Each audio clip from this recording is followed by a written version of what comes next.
Steve Reich is another very important contemporary slash minimalist music artist.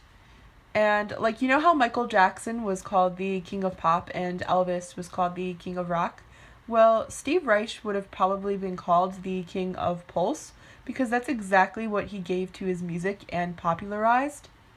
Steve Reich's work is composed of a combination of tape loops with classical and non Western traditional music, pop culture, history, sacred texts, videos, things like that.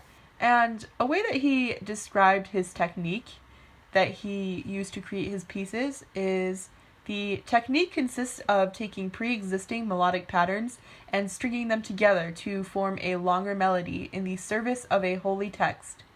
If you take away the text, you're left with the idea of putting together small motives to make longer melodies, a technique that I had not encountered before. And that's like an actual Steve Reich quote.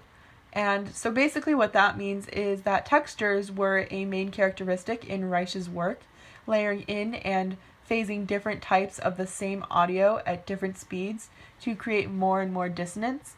And it also focused the listener's ear to the audio, which was one of Reich's main goals.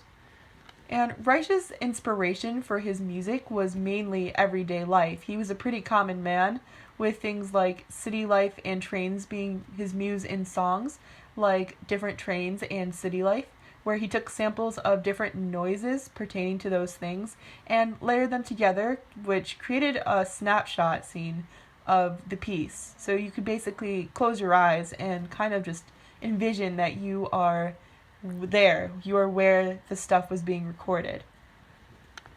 Unlike other minimalist musicians, Reich was well influenced by jazz music and classical music. He was very, very, very inspired by vocalists like Ella Fitzgerald, for example, and he was fascinated by the human voice. However, in the 70s and the 60s, voice and vocal manipulation was starting to happen in music, and that was kind of something that, Reich was kind of creating his layering to be a kind of just something against it, and he wanted to make a statement about that with his pieces, and that's part of the reason why he also layered his pieces together. He also had many social statements in his music having to do with the civil rights movement and wars and just things that were going on politically and socially, which probably really contributed a lot to the reaction to his music. And the reaction to his first performance of his song Four Organs in 1973 was a riot outside of the venue, and that's how most people reacted to his other pieces as well. And they quite honestly thought he was pretty crazy, and a lot of people thought he was trying to create a social statement, which is oftentimes what he was doing, but in the 1970s, a lot of people weren't necessarily as open-minded as they are today. But also his pieces, like many other minimalist artists, made people incredibly uncomfortable. Like, the repetition in his pieces can give the people feeling of voices in their heads, which again was a reason people thought that Steve Reich was quite honestly psychotic, because people couldn't really understand why somebody would want it to sound like they had voices in their head, because the repetition just really created that effect. One of the most, recent examples of Steve Reich's influence on music is in pop music with the Orbs' sampling of Reich's piece Electric Counterpoint for their 1990s single Little Fluffy Clouds.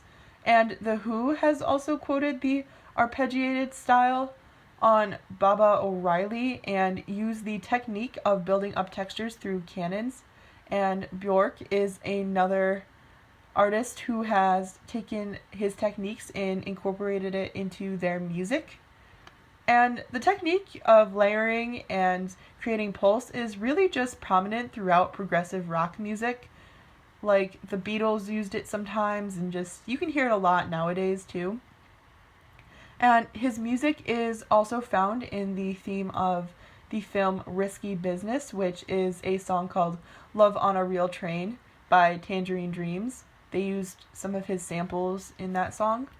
And in addition to him influencing progressive rock music, he was also very inspired by progressive rock music, and he took from some material from it, as they took from him, for some of his newer works, including Everything in Its Right Place and Jigsaw Falling into Place by Radiohead for his piece Radio Rewrite. So, as he's inspired other people, they've also inspired him.